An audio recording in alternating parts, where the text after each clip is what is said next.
Hi hello ನಮಸ್ಕಾರ, ಎಲ್ಲರೂ ಹೇಗಿದ್ದೀರಾ? Welcome to capital trading Kannada. ಇವತ್ತು ರೇಷಿಯೋ ಸ್ಪ್ರೆಡ್ನ ಒಂದು ಅಡ್ಜಸ್ಟ್ಮೆಂಟ್ ಬಗ್ಗೆ ಮಾತಾಡ್ತಾ ಇದ್ದೀನಿ.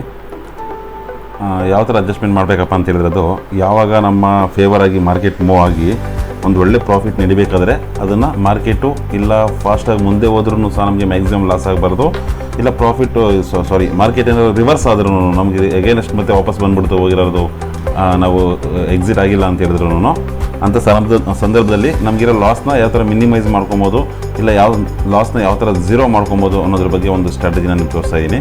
ಸೇಮ್ ನಾನು ಹೇಳೋ ಪ್ರಕಾರ ಸ್ಟೇಟ್ ಬ್ಯಾಂಕ್ ಆಫ್ ಇಂಡಿಯಾ ಇದು ಓನ್ಲಿ ಎಜುಕೇಷನಲ್ ಪರ್ಪಸ್ ನಾನು ಈ ಒಂದು ಸ್ಟಾಕ್ ನೇಮ್ ತೊಗೊತಾ ಇರೋದು. ಇದು ಯಾವುದೇ ಥರದ ಬೈಯರ್ ಸೇಲ್ ರೆಕಮೆಂಡೇಷನ್ ಅಲ್ಲ, ಆಯಿತಾ.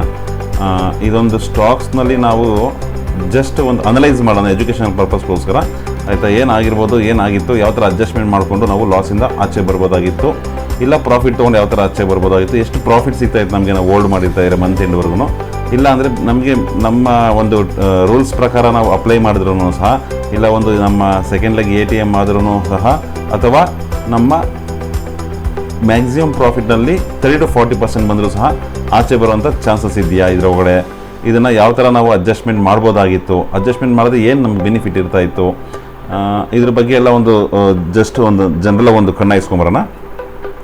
ಯಾರೇ ಸಹ ಟ್ರೇಡ್ ಮಾಡ್ತಾ ಇರ ಅಂತ ಹೇಳಿದ್ರೆ ದಯವಿಟ್ಟು ಸಹ ಕಲ್ತ್ಕೊಂಡು ಟ್ರೇಡ್ ಮಾಡಿ. ಕಲಿದಲ್ಲೇ ಯಾರೋ ಟಿಪ್ಸ್ ಕೊಡ್ತಾರೆ ಅಂತ ಹೇಳ್ಬಿಟ್ಟು, ಆಯಿತಾ, ಅವರು ಟಿಪ್ಸ್ ಕೊಡೋದು ಹಿಂದೆ ದಯವಿಟ್ಟು ಯಾವುದೇ ಕಾರಣಕ್ಕೆ ಹೋಗಬೇಡಿ, ಕಲೀರಿ. ಜೊತೆಗೆ ನೀವು ಯಾವುದೇ ಟ್ರೇಡ್ ಮಾಡೋದು ಸಹ ನೇಕೆಡ್ ಮಾಡ್ತಾ ಇರ ಅಂತ ಹೇಳಿದ್ರೆ ವಿತೌಟ್ ಸ್ಟಾಪ್ ಲಾಸು ದಯವಿಟ್ಟು ಯಾರು ಟ್ರೇಡ್ ಮಾಡೋಕ್ಕೆ ಹೋಗಬೇಡಿ, ಆಯಿತಾ. ಒಂದು ಹೆಜ್ಜಿಂಗ್ ಮಾಡಿ. ಹೆಜ್ಜಿಂಗ್ ಅಂತ ಏನು ಕೇಳ್ತಾ ಇರಿ ಅಂತ ಹೇಳಿದ್ರೆ ನಿಮ್ಮ ಕ್ಯಾಪಿಟಲ್ನ ಪ್ರೊಟೆಕ್ಟ್ ಮಾಡ್ಕೊಳಕ್ಕೋಸ್ಕರ ಮಾತ್ರ ಹೆಜ್ಜಿಂಗ್ ಮಾಡಿ ಅಂತ ಹೇಳ್ತಾ ಇದ್ದೀವಿ ಹೊರತು, ಆಯಿತಾ. ಅದರಿಂದ ನಿಮಗೆ ಬರೋ ಮ್ಯಾಕ್ಸಿಮಮ್ ಪ್ರಾಫಿಟ್ ಸ್ವಲ್ಪ ಪ್ರಾಫಿಟ್ ಕಡಿಮೆ ಆಗೋದು ಹೆಜ್ಜಿಂಗ್ ಮಾಡಿದ್ರೆ, ಬಟ್ ಲಾಸು ಸಹ ಅದೇ ಥರ ಕಡಿಮೆ ಇರುತ್ತೆ, ಆಯಿತಾ. ನಮ್ಮ ಕ್ಯಾಪಿಟಲ್ ವೈಪ್ ಆಗಲ್ಲ, ಯಾವುದೇ ಕಾರಣಕ್ಕೂ ಕ್ಯಾಪಿಟಲ್ ಝೀರೋ ಮಾಡ್ಕೊಳಕ್ಕಾಗಲ್ಲ, ಆಯಿತಾ. ಆಮೇಲೆ ನೀವು ಯಾವ ಥರ ಟ್ರೇಡ್ ಮಾಡಬೇಕಂತ ಹೇಳಿದ್ರೆ, ಯಾರೇ ಟ್ರೇಡ್ ಮಾಡ್ತಾ ಇರೋ ಸಹ ಏನು ನಿಮ್ಮ ಕ್ಯಾಪಿಟಲ್ ಇದೆ, ಆ ಕ್ಯಾಪಿಟಲ್ ಎಷ್ಟು ರಿಸ್ಕ್ ತೊಗೊಬೋದು ನಾವು ಒಂದು ಟ್ರೇಡಲ್ಲಿ ಅನ್ನೋದನ್ನ ಫಸ್ಟು ನೀವು ಅನಲೈಸ್ ಮಾಡಿ. ಈ ಕ್ಯಾಪಿಟಲಲ್ಲಿ ಇಷ್ಟು ನಾನು ಒಂದು ಟ್ರೇಡ್ ಎಕ್ಸಿಕ್ಯೂಟ್ ಮಾಡ್ತಾ ಇದ್ದೀನಿ, ಇದೇನಾದರೂ ನನ್ನ ಎಗೇನೆಸ್ಟ್ ಹೋಯ್ತು ಅಂತ ಹೇಳಿದ್ರೆ ನಾನು ಇಷ್ಟು ಲಾಸಿಂದ ಆಚೆ ಬರ್ತೀನಿ ಅನ್ನೋದನ್ನ ಫಸ್ಟ್ ಮೈಂಡಲ್ಲಿ ಫಿಕ್ಸ್ ಮಾಡ್ಕೊಳ್ಳಿ. ಫಸ್ಟು ಲಾಸ್ ಬಗ್ಗೆ ಥಿಂಕ್ ಮಾಡಿ, ಪ್ರಾಫಿಟ್ ಸೆಕೆಂಡ್ರಿ, ಆಯಿತಾ. ನೀವು ಚೆನ್ನಾಗಿ ಕಲ್ತ್ಕೊಂಡು ಪ್ರಾಕ್ಟೀಸ್ ಮಾಡಿದಂದರೆ ಪ್ರಾಫಿಟ್ ಆಟೋಮೆಟಿಕ್ ನಿಮ್ಮನ್ನ ಫಾಲೋ ಮಾಡುತ್ತೆ, ಆಯಿತಾ. ನೀವು ಯಾವಾಗ ನೀವು ಕಲ್ತ್ಕೊಂಡಲ್ಲೇ ನೀವು ಟ್ರೇಡ್ ಮಾಡ್ಕೊಂಡು ಹೋಗ್ತಾ ಇದ್ದೀರಾ, ನೀವು ಲಾಸಿಂದ ಫಾಲೋ ಮಾಡ್ಕೊಂಡು ಹೋಗ್ತಾ ಇರ್ತೀರಾ ಅಂತ ಅರ್ಥ, ಆಯಿತಾ. ದಯವಿಟ್ಟು ಕಲ್ತ್ಕೊಳ್ಳಿ, ತಾಳ್ಮೆಯಿಂದ ಕಲ್ತ್ಕೊಳ್ಳಿ. 1 or 2 years ಆದರೂ ಪರವಾಗಿಲ್ಲ, ಆಯಿತಾ. ತಾಳ್ಮೆಯಿಂದ ಪೇಷನ್ಸಾಗಿ ಕಲ್ತ್ಕೊಂಡು ಚೆನ್ನಾಗಿ ಪ್ರಾಕ್ಟೀಸ್ ಮಾಡಿ, ಯಾವುದಾದ್ರು ಒಂದು ಒಳ್ಳೆ ಸ್ಟ್ರಾಟಜಿ ಇಟ್ಕೊಳ್ಳಿ. ಆ ಸ್ಟ್ರಾಟಜಿನಲ್ಲೇ ತುಂಬ ಪ್ರಾಕ್ಟೀಸ್ ಮಾಡಿ. ಇವಾಗ ಪ್ರಾಕ್ಟೀಸ್ ಮಾಡೋಕ್ಕೆ ಬೇಜಾನ್ ಟೂಲ್ಗಳಿದೆ, ಕೆಲವು ಪೇಯ್ಡ್ ಇದೆ, ಕೆಲವು ಫ್ರೀ ಇದೆ. ಫ್ರೀ ಇರೋದಲ್ಲೇ ಇವಾಗ ಆಲ್ಮೋಸ್ಟ್ ಪೇಯ್ಡ್ ಮಾಡಿಬಿಟ್ಟಿದ್ದಾರೆ. ಅಂಥದ್ದು ಯಾವುದೋ ಒಂದು ಒಳ್ಳೆ ಟೂಲ್ ಸೆಲೆಕ್ಟ್ ಮಾಡ್ಕೊಳ್ಳಿ. ಸ್ವಲ್ಪ ಪೇ ಮಾಡೋದು ಪರವಾಗಿಲ್ಲ, ಮಂತ್ಲಿ 400-500 ರೂಪೀಸ್ ಇರುತ್ತೆ, ಆಯಿತಾ. ಇವಾಗ ನಾವು ಒಂದು ಸ್ಟಾಕಲ್ಲಿ 2,000-3,000 ಲಾಸ್ ಕೊಡಬೇಕಾದ್ರೆ ಮಂತ್ಲಿ 500-400 ರೂಪೀಸ್ ಕೊಟ್ಬಿಟ್ಟು ಆ ಟೂಲ್ನ ಪರ್ಚೇಸ್ ಮಾಡಿ ಪ್ರಾಕ್ಟೀಸ್ ಮಾಡೋದೇನು ದೊಡ್ಡ ವಿಷಯ ಅಲ್ಲ ನಮಗೆ, ಆಯಿತಾ.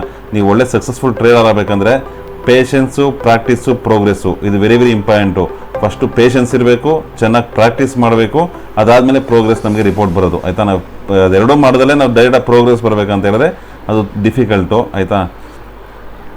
ಇವಾಗ ಈ ಒಂದು ಸ್ಟಾಕಲ್ಲಿ ನಾನು ಎಲ್ರಿಗೂ ಹೇಳೋ ಪ್ರಕಾರ ಏನಾಗಿದೆ ಅಂದರೆ, ನಾನು ಆಲ್ಮೋಸ್ಟ್ 2-3 ಸರಿ ವಿಡಿಯೋದಲ್ಲಿ ಹೇಳಿದ್ದೀನಿ. ನಾನು ಯಾರು ನನ್ನ ಫುಲ್ ವಿಡಿಯೋ ನೋಡಿರ್ತಾರೆ ಅವ್ರಿಗೆ ಅರ್ಥ ಆಗಿರುತ್ತೆ.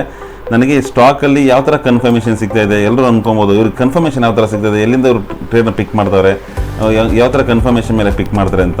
ನಮಗೆ ಮಾರ್ಕೆಟ್ ನಮ್ಮ ಎಗೇನೆಸ್ಟ್ ಹೋದರೆ ಮ್ಯಾಕ್ಸಿಮಮ್ ಲಾಸ್ ಏನಿಲ್ಲ, ನಮಗೆ ಅನ್ಲಿಮಿಟೆಡ್ ಲಾಸ್ ಕೊಡುವಂಥ ಒಂದು ಪ್ರಾಮುಖ್ಯತೆ ಏನಿರಲ್ಲ, ಆಯಿತಾ. ಮಿನಿಮಮ್ ಲಾಸಲ್ಲಿ ಇರ್ತೀರಿ, 2,000, 3,000, 4,000 ಒಳಗಡೆ ಒಂದು ಸ್ಟ್ರಾಟಜಿನಲ್ಲಿ ಲಾಸಲ್ಲಿ ಇರ್ತೀರಿ. ಅಕಸ್ಮಾತ್ ನಮ್ಮ ಎಗೇನೆಸ್ಟ್ ಹೋಯ್ತು ಅಂತ ಹೇಳಿದ್ರೆ ನಾವು ಎಗೇನೆಸ್ಟಿಂದ ಯಾವಾಗ ಆಚೆ ಬರಬೇಕನ್ನೋದು ನಮ್ಗೆ ಗೊತ್ತಿರಬೇಕು. ಆ ಫುಲ್ 4,000 ಲಾಸ್ ಕೊಡೋದು ಬೇಕಾಗಿಲ್ಲ. 1 or 2,000 ರೂಪೀಸ್ ನಮ್ಮ ಮಾರ್ಕೆಟ್ ನಮ್ಮ ಎಗೇನೆಸ್ಟ್ ಹೋಗ್ತಾ ಅಂದರೆ 1,000-1,500 ಲಾಸ್ ಕೊಟ್ಬಿಟ್ಟು ಆಚೆ ಬಂದ್ಬಿಡ್ಬೋದು ಆರಾಮಾಗಿ, ಆಯಿತಾ. ಅಷ್ಟು ರಿಸ್ಕ್ ತೊಗೊಂಡಿಲ್ಲ ಅಂದರೆ ಟ್ರೇಡ್ ಮಾಡೋದ ಅವಶ್ಯಕತೆ ಇಲ್ಲ. ಯಾಕೆ ನೀವು ಪ್ರಾಫಿಟ್ ಮಾಡಿದೆ ಅಂದರೆ ಅದಕ್ಕೆ ಥರ ಲಾಸ್ ಮಾಡ್ಕೊಳಕ್ಕೂ ರೆಡಿ ಇರಬೇಕು, ಆಯಿತಾ. ಯಾವಾಗ ನೀವು ಲಾಸ್ನ ಕಮ್ಮಿ ಮಾಡ್ಕೊಂಡು ಬರ್ತಾ ಇದ್ದೀರಾ ಆವಾಗ ನೀವು ಸಕ್ಸಸ್ಫುಲ್ ಟ್ರೇಡ್ ಆಗ್ತಾರೆ ಅಂತ. ಪ್ರಾಫಿಟ್ ಮಾಡೋ ಸೆಕೆಂಡ್ರಿ, ಆಯಿತಾ. ನೀವು ಲಾಸ್ ಕೊಡದಲ್ಲೇ ಲಾಸ್ನ ಕಮ್ಮಿ ಮಾಡ್ಕೊಂಡು ಬರ್ತಾ ಇರೋ, ನಿಮ್ಮ ಕ್ಯಾಪಿಟಲ್ನ ಪ್ರೊಟೆಕ್ಟ್ ಮಾಡ್ತಾ ಇರಂದರೆ you become a successful trader in ಫ್ಯೂಚರಲ್ಲಿ, ಆಯಿತಾ. ಇವಾಗ ನಾನು ಒಂದೇ ಒಂದು ಹೇಳಕ್ಕೆ ಇಷ್ಟಪಡ್ತೀನಿ, ಏನಂತ ಹೇಳಿದ್ರೆ ಇವಾಗ ನನಗೆ ಇದೊಂದು ಸ್ಟಾಕ್ ಏನಿದೆ, ಈ ಸ್ಟಾಕಲ್ಲಿ ನನಗೆ 2 hours ಕ್ಯಾಂಡಲ್ ನಾನು ಹಾಕ್ಕೊಂಡಿದ್ದೀನಿ. ಇದರೊಳಗೆ ಮಾರ್ಕೆಟ್ ಮೇಲಿಂದ ಬರಬೇಕಾದ್ರೆ ನನಗೆ ಆಲ್ಮೋಸ್ಟ್ ಬುಲಿಂಜರ್ ಬ್ಯಾಂಡ್ ಟಚ್ ಮಾಡ್ಕೊಂಡು ಬರ್ಬೇಕಾದ್ರೆ ಇಲ್ಲಿ ಸೂಪರ್ ಟ್ರೆಂಡ್ ಆಲ್ಮೋಸ್ಟ್ ರೆಡ್ ಮಾಡಿದೆ. ಈ ರೆಡ್ ಮಾಡಿರೋಂಥ ಸಂದರ್ಭದಲ್ಲಿ ಏನು ಮಾಡ್ತೀನಿ, ಈ ಕ್ಯಾಂಡಲ್ ಕ್ಲೋಸ್ ಆದಮೇಲೆ ಎಂಟ್ರಿ ತೊಗೊತೀನಿ, ಆಯಿತಾ. ಇದೆಲ್ಲ ಅಬ್ಸರ್ವ್ ಮಾಡ್ಕೊಳ್ಳಿ ನೀವು. ಈ ಕ್ಯಾಂಡಲ್ ಕ್ಲೋಸ್ ಆಮೇಲೆ ಎಂಟ್ರಿ ತೊಗೊತೀನಿ, ಇಲ್ಲಿಂದವರೆಗೂ ಕ್ಯಾಪ್ಚರ್ ಮಾಡ್ತೀರಿ ನಾವು, ಆಯಿತಾ. ಅದು ಯಾವ ಥರ ಕ್ಯಾಪ್ಚರ್ ಮಾಡ್ತೀರಿ, ಅಕಸ್ಮಾತ್ ಮಾರ್ಕೆಟ್ ರಿವರ್ಸ್ ಆದರೆ ನಮಗೆ ಏನಿದೆ ಬೆನಿಫಿಟ್ ಅದರಿಂದ ಮಿನಿಮಮ್ ಲಾಸಲ್ಲಿ ಯಾವ ಥರ ಬರ್ಬೋದು, ಮ್ಯಾಕ್ಸಿಮಮ್ ಲಾಸ್ ಎಷ್ಟಿತ್ತು, ಮಿನಿಮಮ್ ಲಾಸಲ್ಲಿ ಎಷ್ಟು ಕೊಟ್ಬಿಟ್ಟು ಆಚೆ ಬರ್ಬೋದು ಅನ್ನೋದನ್ನ ನೀವು ಅರ್ಥ ಮಾಡ್ಕೊಳ್ಳಿ, ಆಯಿತಾ. ಇಲ್ಲಿ ನಾನು ಕರ್ಸರ್ ತೊಗೊಂಡು ಹೋಗ್ತಾ ಇದ್ದೀನಿ. ಕರ್ಸರ್ ತೊಗೊಂಡೋದ್ರೆ ನೋಡ್ಕೊಳ್ಳಿ ನೀವು, ಎರಡು ಕ್ಲೀನಾಗಿ ಅಬ್ಸರ್ವ್ ಮಾಡಿ. ಡೇಟ್ ಬಂದುಬಿಟ್ಟು 8 ಮೇ 2026, ಅಂದರೆ ಈ ಮಂತು 8ನೇ ತಾರೀಕು 11 ಗಂಟೆ 15 ನಿಮಿಷಕ್ಕೆ ಈ ಕ್ಯಾಂಡಲ್ ಏನಿದೆ, ಈ ಕ್ಯಾಂಡಲ್ ಓಪನ್ ಆಗಿರುತ್ತೆ. ಅದು ಕ್ಲೋಸ್ ಆಗಬೇಕಂದ್ರೆ ನಮಗೆ 2 ಅವರ್ಸು, ಯಾಕೆಂದರೆ ಒಂದು ಕ್ಯಾಂಡಲ್ ಬಂದ್ಬಿಟ್ಟು 2 ಅವರ್ಸ್ನ ನಮಗೆ ಪ್ರೆಸೆಂಟ್ ಮಾಡ್ತಾ ಇದೆ. 2 ಅವರ್ ಆದಮೇಲೆ ಕ್ಲೋಸ್ ಆಗುತ್ತೆ, 11 ಕಾಲಿಂದ 1 ಕಾಲಿಗೆ ಕ್ಲೋಸ್ ಆಗುತ್ತೆ. ನಾವು ಒಂದು 10 ನಿಮಿಷ ಬಿಟ್ಬಿಟ್ಟು 1ವರೆಗೆ ಎಂಟ್ರಿ ತೊಗೊಳೋಣ. ಆಲ್ಮೋಸ್ಟ್ ಒಂದು 10-15 ಮಿನಿಟ್ಸ್ ಬಿಟ್ಬಿಡೋಣ, ಪರವಾಗಿಲ್ಲ. 1ವರೆಗೆ ಎಂಟ್ರಿ ತೊಗೊಳೋಣ. ಅದು ನಾನು ಒಂದು ಸಿಮ್ಯುಲೇಟರ್ಲಿ ಹಾಕ್ಬಿಟ್ಟು ತೋರಿಸ್ತೀನಿ. 1ವರೆಗೆ ಎಂಟ್ರಿ ತೊಗೊಂಡು ಅಲ್ಲಿಂದ ನಾವು ಫಾಲೋ ಮಾಡ್ಕೊಂಬರೋಣ. ಫಾಲೋ ಮಾಡ್ಕೊಂಬಂದು ಅಡ್ಜಸ್ಟ್ಮೆಂಟ್ ಯಾವ ಥರ ಮಾಡ್ಬೇಕನ್ನೋದನ್ನ ಒಂದು ಜಸ್ಟ್ ಒಂದು ನಾರ್ಮಲಾಗಿ ನೋಡ್ಕೊಂಡು ಹೋಗೋಣ, ಆಯಿತಾ. ಇಲ್ಲಿ ನೋಡಿ, ಇವಾಗ 8 ಮೇ ಅಲ್ಲ, ಇಲ್ಲಿ ನೋಡಿ 8ನೇ ತಾರೀಕು ಮೇ ಅರೌಂಡ್ 11 ಕಾಲಿಂದ 1 ಕಾಲಿಗೆ ಕ್ಯಾಂಡಲ್ ಕ್ಲೋಸ್ ಆಗುತ್ತೆ. 1ವರೆಗೆ ಎಂಟ್ರಿ ತೊಗೊತಾ ಇದ್ದೀನಿ ನಾನು, ಆಯಿತಾ. 13:30 ಅಂದರೆ 1 ಗಂಟೆ 30 ನಿಮಿಷ, 8 ಮೇ ಫ್ರೈಡೇ, ಆಯಿತಾ, 2026ಗೆ ಎಂಟ್ರಿ ತೊಗೊತಾ ಇದ್ದೀನಿ.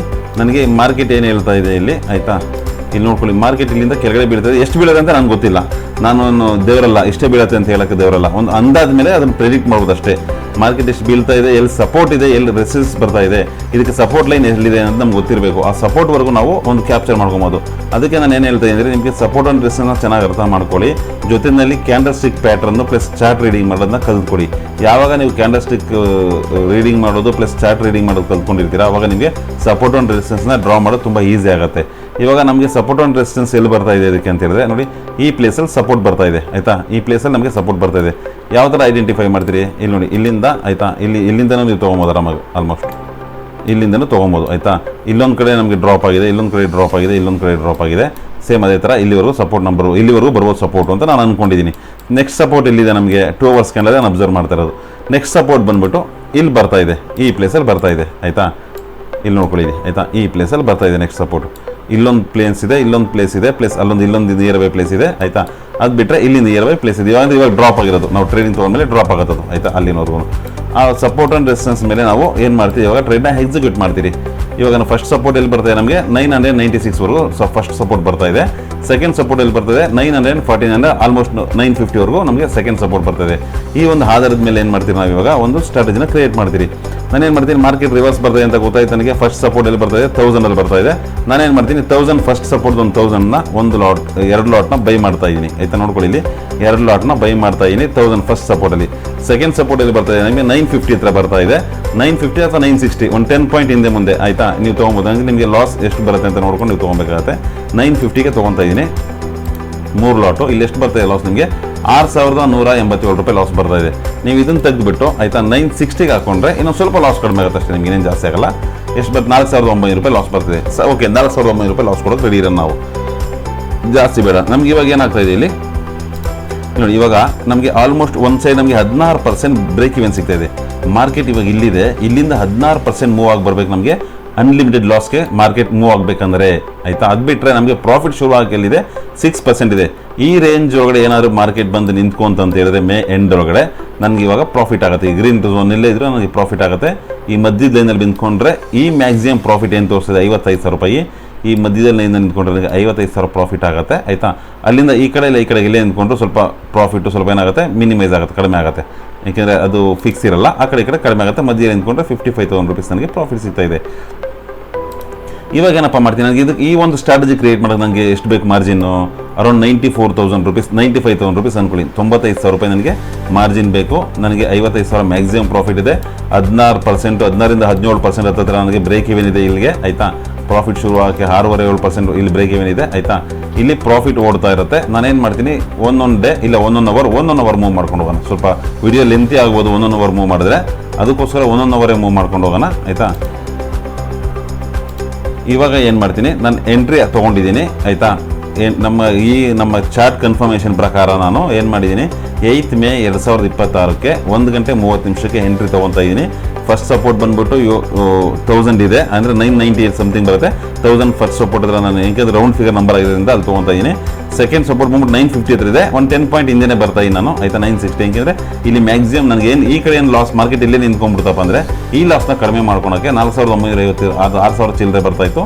1,000 2,000 ಚಿಲ್ಲರೆ ಕಡಿಮೆ ಮಾಡ್ಕೊಂಡು 4,900 ರೂಪಾಯಿ ಇಲ್ಲಿ ನಿಂತ್ಕೊಂಡಿದ್ದೀರಿ. ಮಾರ್ಕೆಟ್ ಈ ರೇಂಜಲ್ಲಿ ನಿಂತ್ಕೊಂಡ್ರೆ ನನಗೆ 4,900 ಅಂದರೆ 5,000 ರೂಪಾಯಿ ಲಾಸ್ ಆಗುತ್ತೆ. ಮಾರ್ಕೆಟ್ ಈ ರೇಂಜಲ್ಲಿ ನಿಂತ್ಕೊಂಡ್ರೆ ಪ್ರಾಫಿಟ್ ಆಗುತ್ತೆ. ಇವಾಗ ಏನು ಮಾಡೋಣ, 1 ಅವರ್ ಮೂವ್ ಮಾಡ್ಕೊಂಡು ಹೋಗೋಣ. ಫಸ್ಟ್ 1 ಅವರ್ ಮೂವ್ ಮಾಡ್ತೀನಿ ಆಯಿತಾ. ನನಗೆ ನೋಡಿ ಫಸ್ಟ್ 1 ಅವರ್ ಮೂವ್ ಮಾಡಿದ ತಕ್ಷಣ ಮಾರ್ಕೆಟ್ ಒಂದು ದೊಡ್ಡ ಕ್ಯಾಂಡಲ್ ಫಾರ್ಮ್ ಆಯ್ತಲ್ಲಿ.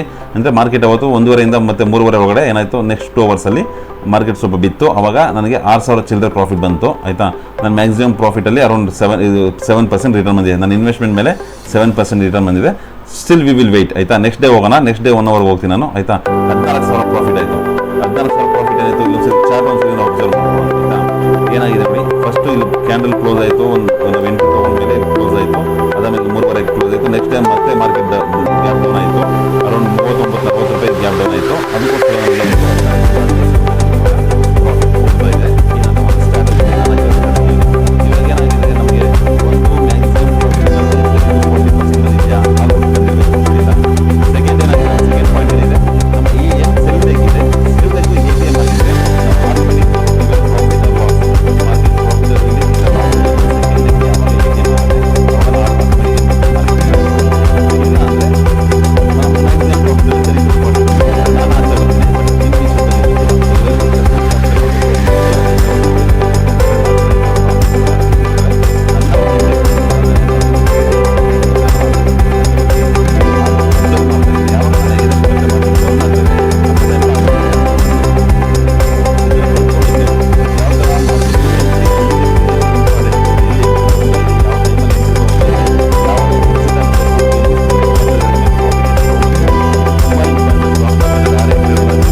ಕಲ್ತ್ಕೊಳ್ಳಿ, ಚಾರ್ಟ್ ಮಾಡೋದನ್ನ ಕಲ್ತ್ಕೊಳ್ಳಿ, ಸಪೋರ್ಟ್ ಅಂಡ್ ರೆಸಿಸ್ಟೆನ್ಸ್ ಟ್ರೆಂಡ್ ಲೈನ್ನ ಡ್ರಾ ಮಾಡೋದು ಕಲ್ತ್ಕೊಳ್ಳಿ. ಇದ್ರ ಪ್ರಕಾರ ನೀವು ಟ್ರೇಡ್ ಮಾಡಬೇಕು. ಆಪ್ಷನ್ ಬೈಯಿಂಗ್ ಅಂತ ಯಾರೋ ಟಿಪ್ಸ್ ಕೊಡ್ತಾರೆ ನನಗೆ, ನೀವು 2 ಲಾಟ್ ಹಾಕಿ ಈ ಲೆವೆಲಲ್ಲಿ ಬೈ ಮಾಡಿ, ಆ ಲೆವೆಲಲ್ಲಿ ಬೈ ಮಾಡಿ.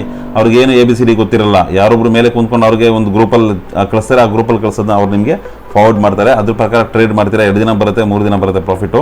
ಆಮೇಲೆ ಬಂದಿರೋ ಪ್ರಾಫಿಟ್ ಎಲ್ಲ ಒಂದಿನ ಕಿತ್ಕೊಂಡು ಹೋಗ್ಬಿಡುತ್ತೆ. ದಯವಿಟ್ಟು ಯಾರ್ದು ಮಾತು ನಂಬ್ಕೊಂಡು ನೀವು ಟ್ರೇಡಿಂಗ್ ಮಾಡೋಕ್ಕೆ ಹೋಗಬೇಡಿ. ಸ್ವಲ್ಪ ಲೇಟ್ ಆಗ್ಬೋದು, ನೀವು ಕಲ್ತ್ಕೊಂಡು ಮಾಡಿ, ಸ್ವಲ್ಪ ಲೇಟ್ ಆಗ್ಬೋದು, ಬಟ್ ಪರ್ಫೆಕ್ಟ್ ಟ್ರೇಡರ್ ಆಗಿರ್ತೀರಾ. ನೀವು 4 ಜನಕ್ಕೆ ಕಲಿಸ್ಕೊಡೋಂಥ ಟ್ರೇಡರ್ ಆಗಿರ್ತೀರಾ ಆಯಿತಾ. ಇವಾಗ ಏನಾಗಿದೆ, ನಾವು 1 ಅವರ್ ಮೂವ್ ಮಾಡ್ಕೊಂಡಿದ್ದೀವಿ. ನೆಕ್ಸ್ಟ್ ಡೇಗೆ ಅಷ್ಟು ನನಗೆ ಪ್ರಾಫಿಟ್ ಬಂತು. ಇವಾಗ ನೆಕ್ಸ್ಟ್ 1 ಅವರ್ ಮೂವ್ ಮಾಡಿದೆ, 16,000 ಚಿಲ್ಲರೆ ಪ್ರಾಫಿಟ್ ಬಂತು. ಆಲ್ಮೋಸ್ಟ್ ನನ್ನ ಕ್ಯಾಪಿಟಲ್ನಲ್ಲಿ 30-35% ರಿಟರ್ನ್ ಬಂದುಬಿಟ್ಟಿದೆ ಆಯಿತಾ. ನೆಕ್ಸ್ಟ್ 1 ಅವರ್ ಮೂವ್ ಮಾಡ್ತೀನಿ, 17,000 ರೂಪೀಸ್ ಪ್ರಾಫಿಟ್ ಇದೆ. ನೆಕ್ಸ್ಟ್ 1 ಅವರ್ ಮೂವ್ ಮಾಡ್ತೀನಿ, ಅರೌಂಡ್ 17.55K. ನೆಕ್ಸ್ಟ್ 1 ಅವರ್ಗೆ 17,000 ರೂಪೀಸ್. ನೆಕ್ಸ್ಟ್ 1 ಅವರ್ಗೆ 18,000 ರೂಪೀಸ್. ನೆಕ್ಸ್ಟ್ 1 ಅವರ್ಗೆ ಆಲ್ಮೋಸ್ಟ್ 18,000 ರೂಪೀಸ್ ಪ್ರಾಫಿಟ್ ಇದೆ. ಇವಾಗ ಸೆಕೆಂಡ್ ಲೆಗ್ದು ನನಗೆ ATM ಆಗಿದೆ. ಇವಾಗ ಒಂದು ಅಡ್ಜಸ್ಟ್ಮೆಂಟ್ನ ಮಾಡ್ಕೊಳ್ಳೋಣ ನಾವು ಆಯಿತಾ. ಈ ಸೆಕೆಂಡ್ ಲೆಗ್ ಇದಾದಮೇಲೆ ಏನು ಮಾಡೋಣ, ನಾವು ಒಂದು ಅಡ್ಜಸ್ಟ್ಮೆಂಟ್ನ ಮಾಡ್ಕೊಳ್ಳೋಣ. ಇಲ್ಲೇನು ಮಾಡ್ತೀರಿ, ಅರೌಂಡ್ 30-33 ಇರೋವಂಥ ಪ್ಲೇಸಲ್ಲಿ ಯಾಕೆಂದರೆ ಮಾರ್ಕೆಟ್ ಏನಾದ್ರೂ ರಿವರ್ಸ್ ಆಯ್ತು ಅಂತ ಹೇಳಿದ್ರೆ ಇಲ್ಲೇ 4,000 ಕೊಡ್ತಾ ಇರಿ, ಅದನ್ನು ಕಡಿಮೆ ಮಾಡ್ಕೊಳ್ಳೋಣ ಆಯಿತಾ. ಒಂದು 30-33 ಇರುವಂಥ ಡೆಲ್ಟಾದು ಒಂದು ಕಾಲ್ನ ಬೈ ಮಾಡ್ತೀನಿ, ಅದರಿಂದ ಒಂದು ಕಾಲ್ನ ಸೇಲ್ ಮಾಡ್ತೀನಿ. ಇವಾಗ ಏನಾಯ್ತು ನನಗೆ, ಇಲ್ಲಿ ನೋಡಿ, ಇಲ್ಲಿ ಮ್ಯಾಕ್ಸಿಮಮ್ ಲಾಸ್ ಎಷ್ಟಿತ್ತು, 712 ರೂಪಾಯಿ ಬಂತು. ಇವಾಗ ಮಾರ್ಕೆಟು ಮ್ಯಾಕ್ಸಿಮಮ್ ಲಾಸ್ 4,500 ಇದ್ದಿದ್ದು, ಮಾರ್ಕೆಟ್ ಈ ಲೈನಲ್ಲಿ ಬಂದು ನಿಂತ್ಕೊಂಡ್ರೆ 750 ರೂಪಾಯಿ ಲಾಸ್ ಇದೆ. ಈ ಕಡೆಗೆ ಬಂದು ನಿಂತ್ಕೊಂಡ್ರೆ ನಂಗೆ 5,000 ರೂಪಾಯಿ ಪ್ರಾಫಿಟ್ ಆಗುತ್ತೆ. ಈ ರೇಂಜಲ್ಲಿ ನಿಂತ್ಕೊಂಡ್ರು ಪ್ರಾಫಿಟ್ ಆಗುತ್ತೆ. ಅಕಸ್ಮಾತ್ ಮಾರ್ಕೆಟ್ ಮುಂದೆ ಹೋಯ್ತಪ್ಪ, ಅವಾಗ ಏನು ಮಾಡ್ಬೋದು ನಾವು, ಅವಾಗ ಒಂದು ಲಾಟ್ನ ಬೈ ಮಾಡ್ತಾ ಇರಿ, ಅರೌಂಡ್ 30 ಡೆಲ್ಟಾದ ಒಂದು ಲಾಟ್ನ ಬೈ ಮಾಡ್ತಾ ಇರಿ. ಇವಾಗ ನಮಗೆ ಲಾಸ್ ಸ್ವಲ್ಪ ಜಾಸ್ತಿ ಆಗುತ್ತೆ. ಯಾಕೆಂದ್ರೆ ನಾವು ಇಲ್ಲಿ ಒಂದು ಬೈ ಮಾಡಿದಿರಲ್ಲ, ಮಾರ್ಕೆಟ್ ರಿವರ್ಸ್ ಬಂತು ಅಂತ ಹೇಳಿದ್ರೆ ನಮಗೆ ಇವಾಗ 2,000 ಚಿಲ್ಲರೆ ಲಾಸ್ ಇಲ್ಲಿ ಬಂದು ನಿಂತ್ಕೊಂಡ್ರೆ ಆಗುತ್ತೆ. ಇಲ್ಲಿ ಬಂದು ನಿಂತ್ಕೊಂಡ್ರೆ 9,000 ಚಿಲ್ಲರೆ ಲಾಸ್ ಆಗುತ್ತೆ ಆಯಿತಾ. ಈ 9,000 ಚಿಲ್ಲರೆ ಲಾಸ್ನು ಕಡಿಮೆ ಮಾಡ್ಕೊಬೋದು. ಮಾರ್ಕೆಟ್ ಮುಂದಕ್ಕೆ ಹೋಗಲ್ಲ. ಈ ರಿವರ್ಸ್ ಯಾವಾಗ ಕಂಡುಹಿಡಿತೀರಾ ನೀವು ಅಂತ ಹೇಳಿದ್ರೆ, ಇವಾಗ ಫಸ್ಟು ನಮ್ಮ ರೂಲ್ಸ್ ಪ್ರಕಾರ ATM ಆಗಿದ ತಕ್ಷಣ ಎಕ್ಸಿಟ್ ಮಾಡಿಬಿಡ್ತೀರಿ. ಸೆಕೆಂಡ್ ಥಿಂಗು, ಯಾವಾಗ ನಮ್ಮ ಮ್ಯಾಕ್ಸಿಮಮ್ ಪ್ರಾಫಿಟಲ್ಲಿ 30-40% ಬರುತ್ತೆ ಆವಾಗ ಎಕ್ಸಿಟ್ ಮಾಡ್ತೀವಿ. ಇಲ್ಲ ಅಂತ ಹೇಳಿದ್ರೆ ಈ ಲಾಸ್ನ ಮಾರ್ಕೆಟ್ ನಮ್ಮ ಎಗೇನೆಸ್ಟ್ ಬಂತು, ಈ ಅಡ್ಜಸ್ಟ್ಮೆಂಟ್ ಯಾವಾಗ ಮಾಡಬೇಕು, ಇವಾಗ ನಿಮಗೆ ಪ್ರಾಫಿಟ್ ಆಲ್ರೆಡಿ ಓಡ್ತಾ ಇದೆ, ಓಡುತ್ತಿರಬೇಕಾದ್ರೆ ಈ ನಿಮ್ಮ ಒಂದು ಏನು ಚಾರ್ಟ್ ಇದೆ, ಈ ಚಾರ್ಟ್ ಯಾವಾಗ ನಿಮಗೆ ಇಲ್ಲಿ ಒಂದು ರಿವರ್ಸ್ ಮಾಡುತ್ತೆ, ಇಲ್ಲಿ ಗ್ರೀನ್ ಟ್ರೆಂಡ್ ಏನು ಬರ್ತಾ ಇದೆ ನೋಡಿ, ಇಲ್ಲಿ ಈ ಸೂಪರ್ ಟ್ರೆಂಡ್ ಏನಿದೆ, ಈ ಸೂಪರ್ ಟ್ರೆಂಡ್ ಯಾವಾಗ ಮತ್ತೆ ಗ್ರೀನ್ ಮಾಡಿ ಇಲ್ಲಿ ಬರುತ್ತೆ ಅಂತ ಟೈಮಲ್ಲಿ ಅಡ್ಜಸ್ಟ್ಮೆಂಟ್ ಮಾಡಬೇಕು, ಅಥವಾ ಮಾರ್ಕೆಟಿಂದ ಆಚೆ ಬಂದುಬಿಡಬೇಕು. ಈವನ್ ಪ್ರಾಫಿಟಲ್ಲಿದ್ದರೆ ಪ್ರಾಫಿಟ್ ತೊಗೊಂಡು ಆಚೆ ಬರಬೇಕು. ಇಲ್ಲ ಸಣ್ಣ ಪುಟ್ಟ ಲಾಸ್ ಇರುತ್ತೆ ಒಂದೊಂದ್ಸರಿ ಅಲ್ಲ, ಯಾಕೆಂದರೆ ಮಾರ್ಕೆಟ್ ನೀವು ಇಲ್ಲಿ ಬಂದು ತೊಗೊಂಡಾಗ ಮತ್ತೆ ಇಲ್ಲಿ ರಿವರ್ಸ್ ಆಗೋಯ್ತಂದರೆ ಸಣ್ಣ ಪುಟ್ಟ ಲಾಸ್ ಓಡ್ತಾ ಇರುತ್ತೆ. ಅಂಥ ಟೈಮಲ್ಲಿ ಸಣ್ಣ ಪುಟ್ಟ ಲಾಸ್ ಕೊಟ್ಬಿಟ್ಟು ಆಚೆ ಬರಬೇಕು. ಇಲ್ಲ ಅಂತ ಹೇಳಿದ್ರೆ ಪ್ರಾಫಿಟಲ್ಲಿದೆ ಅಂತ ಪ್ರಾಫಿಟ್ ತೊಗೊಂಡು ಆಚೆ ಬರಬೇಕು. ಇದು ಸಣ್ಣ ಪುಟ್ಟ ಅಡ್ಜಸ್ಟ್ಮೆಂಟು ಆಯಿತಾ.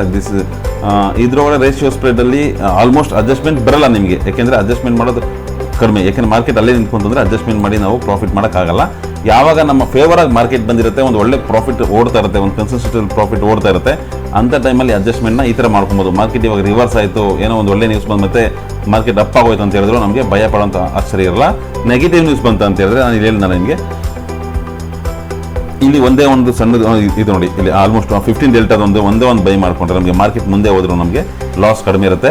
ಇಲ್ಲಿ ಬಂದು ನಿಂತ್ಕೊಂಡ್ರೆ 3,000 ಚಿಲ್ಲರೆ ಲಾಸ್ ಬರ್ತಾ ಇದೆ. ಈ ಕಡೆ ಬಂದು ನಿಂತ್ಕೊಂಡ್ರೆ ಲಾಸ್ಟಲ್ಲಿ ಏನಾದ್ರು ಈ ಕಡೆ ಬಂದು ನಿಂತ್ಕೊಂಡ್ರೆ 2,500 ರೂಪಾಯಿ ಪ್ರಾಫಿಟಲ್ಲೇ ಕ್ಲೋಸ್ ಆಗ್ತೀರಿ ನಾವು. ಈ ಒಂದು ರೆಡ್ ಝೋನ್ ಏನಿದೆ, ಈ ರೆಡ್ ಝೋನ್ ಒಳಗಡೆ ಏನಾದರೂ ಮಾರ್ಕೆಟ್ ನಿಂತ್ಕೊಂಡ್ರೆ ಮಾತ್ರ ನಮಗೆ ಒಂದು ಲಾಸ್ ಇರುತ್ತೆ ಆಯಿತಾ. ಅದು ಬಿಟ್ಟು ಈ ಕಡೆ ಎಲ್ಲೇ ನಿಂತ್ಕೊಂಡ್ರು ಆಯಿತಾ, ಆ ಕಡೆ ಈ ಕಡೆ ಎಲ್ಲೇ ನಿಂತ್ಕೊಂಡ್ರು ನಮಗೆ ಪ್ರಾಫಿಟ್ ಆಗೋಂಥ ಚಾನ್ಸ್ ಇರುತ್ತೆ. ಮಾರ್ಕೆಟ್ ಒಳ್ಳೆ ಇನ್ನೂ ಜಾಸ್ತಿ ಗ್ಯಾಪ್ ಡೌನ್ ಆಗೋಯ್ತಪ್ಪ, ಇನ್ನೂ ಕೆಳಗಡೆ ಬಂದುಬಿಡ್ತಂದ್ರೆ ನಮಗೆ ಲಾಸ್ ಆಗುವಂಥ ಸಾಧ್ಯತೆ ಕಡಿಮೆ ಇರುತ್ತೆ ಆಯಿತಾ. ಇದೊಂದು ಅರ್ಥ ಮಾಡಿಕೊಂಡು ಆಯಿತಾ ಎಲ್ಲರೂ ಆರಾಮಾಗಿ ಸಕ್ಸಸ್ಫುಲ್ಲಾಗಿ ಪ್ರಾಕ್ಟೀಸ್ ಮಾಡಿ ಸಕ್ಸಸ್ಫುಲ್ ಟ್ರೇಡರ್ ಆಗಲಿ ಅಂತ ನಾನು ಕೇಳ್ಕೊತೀನಿ. ಈ ನನ್ನ ವಿಡಿಯೋ ಇಷ್ಟ ಆಗ್ತಾಯಿದೆ ದಯವಿಟ್ಟು ಲೈಕ್ ಮಾಡಿ, ಶೇರ್ ಮಾಡಿ, ನಿಮ್ಮ ಯಾರನ್ನ ಫ್ರೆಂಡ್ಸ್ ಕಲ್ತ್ಕೊಂಡಿದ್ರೆ ಅವ್ರಿಗೆ ದಯವಿಟ್ಟು ವಿಡಿಯೋನ ಶೇರ್ ಮಾಡಿ ಆಯಿತಾ. ಆಪ್ಷನ್ ಸೆಲ್ಲಿಂಗಲ್ಲಿ ದುಡ್ಡಿದೆ, ಆಪ್ಷನ್ ಬೈಯಿಂಗಲ್ಲಿ ದುಡ್ಡಿಲ್ಲ. ಆಪ್ಷನ್ ಬೈಯಿಂಗಲ್ಲಿ 1 or 2 ಡೇಸ್ ದುಡ್ಡಿದೆ, ಲೈಫ್ ಟೈಮ್ ದುಡ್ಡಿರಲ್ಲ ಆಯಿತಾ. ಆಪ್ಷನ್ ಸೆಲ್ಲಿಂಗಲ್ಲಿ ಇನ್ವೆಸ್ಟ್ಮೆಂಟ್ ಜಾಸ್ತಿ ಇರುತ್ತೆ, ತಾಳ್ಮೆ ಬೇಕು, ಮಂತ್ ಎಂಡ್ವರೆಗೂ ಕಾಯಬೇಕು, ಒಂದು ಕನ್ಸಿಸ್ಟೆಂಟ್ ಪ್ರಾಫಿಟ್ನ ಮಾಡ್ಬೋದು. ಸ್ವಲ್ಪ ನಿಧಾನ ಆದ್ರೂ ಸಹ ಆರಾಮಾಗಿ ನಾವು ಧೈರ್ಯವಾಗಿರ್ಬೋದು. ಯಾಕೆ ನಾವು ಈ ಥರ ಸ್ಟ್ರಾಟಜಿಗಳನ್ನ ಕ್ರಿಯೇಟ್ ಮಾಡಿದ್ರೆ ಏನಾಗುತ್ತೆ, ನೀವು ಯಾವಾಗಲೂ ಕಂಪ್ಯೂಟರ್ ಮುಂದೆ ಕುಂತ್ಕೊಳ್ಳೋದು ಅವಶ್ಯಕತೆ ಇಲ್ಲ, ನಿಮ್ಮ ಲ್ಯಾಪ್ಟಾಪ್ ಮುಂದೆ ಕುಂತ್ಕೊಳ್ಳೋದು ಅವಶ್ಯಕತೆ ಇಲ್ಲ, ನೀವು ಯಾವಾಗ ನೋಡ್ತಿರೋದು ಅವಶ್ಯಕತೆ ಇಲ್ಲ. ಡೈಲಿ 1 or 2 hours ಇಲ್ಲಾಂದರೆ 1-2-3 ಸರಿ ಯಾವಾಗ ಫ್ರೀ ಇರೋ ಟೈಮಲ್ಲಿ, ಕಾಫಿ ಕುಡಿಯೋ ಟೈಮಲ್ಲಿ, ಟೀ ಕುಡಿಯೋ ಟೈಮಲ್ಲಿ 1-2-3 ಸರಿ ಓಪನ್ ಮಾಡ್ಕೊಂಡು ನೋಡ್ಕೊಂಬಿಟ್ರೆ ಅದು ಆಲ್ಮೋಸ್ಟ್ ಸಾಕು. ನಿಮ್ಗೆ ಏನಾಗ್ತದೆ, ಏನು ಬಿಡ್ತದೆ, ಚಾಟ್ ಏನಾಗ್ತದೆ, ನಾನು ಹಾಕಿರೋಂಥ ಒಂದು ಸ್ಟಾಕ್ದು ಚಾಟ್ ಏನಾಗ್ತದೆ ಅದು ನೀವು ಅನಲೈಸ್ ಮಾಡ್ತಾ ಇರಬೇಕು. ಅಂದರೆ ನೀವೇನು ಮಾಡ್ತಾ ಇರಬೇಕು, ನೀವು ಹಾಕಿರೋ ಚಾಟ್ ಏನಾಗ್ತದೆ, ಮಾರ್ಕೆಟಲ್ಲಿ ನೆಗೆಟಿವ್ ನ್ಯೂಸ್ ಇದೆಯಾ, ಪಾಸಿಟಿವ್ ನ್ಯೂಸ್ ಇದೆಯಾ, ನೀವು ಯಾವ ಕಡೆ ಎಂಟ್ರಿ ತೊಗೊಂಡಿದ್ದೀರಾ, ಆ ಸ್ಟಾಕಲ್ಲಿ ಆ ಥರ ಇದೆಯಾ, ಇಲ್ಲ ನಿಮಗೆ ಎಗೇನೆಸ್ಟ್ ಹೋಗ್ತಾ ಇದೆಯಾ, ಅಲ್ಲಿಂದ ಯಾವಾಗ ಆಚೆ ಬರಬೇಕು, ಇದನ್ನೆಲ್ಲ ಅರ್ಥ ಮಾಡ್ಕೊಳ್ಳಿ. ಅರ್ಥ ಮಾಡಿಕೊಂಡು ಒಂದು ಒಳ್ಳೆ ಟ್ರೇಡರ್ ಆಗಿ ಸಕ್ಸಸ್ ಆಗಲಿ ಎಲ್ರಿಗೂ ಅಂತ ನಾನು ಕೇಳ್ಕೊತೀನಿ ಆಯಿತಾ. ದಯವಿಟ್ಟು ಇಷ್ಟ ಆಗಿದರೆ ಲೈಕ್ ಮಾಡಿ, ಈ ನನ್ನ ಚಾನಲ್ನ ಸಬ್ಸ್ಕ್ರೈಬ್ ಮಾಡಿ, ಸಪೋರ್ಟ್ ಮಾಡಿ. ಇದೇ ಥರ ಒಳ್ಳೊಳ್ಳೆ ವೀಡಿಯೋಗಳನ್ನ ಕೊಡ್ತಾ ಇದ್ದೀನಿ. ನೆಕ್ಸ್ಟ್ ವೀಡಿಯೋದಲ್ಲಿ ಸಿಗೋಣ. ಎಲ್ರಿಗೂ ಬಾಯ್, ಥ್ಯಾಂಕ್ ಯು.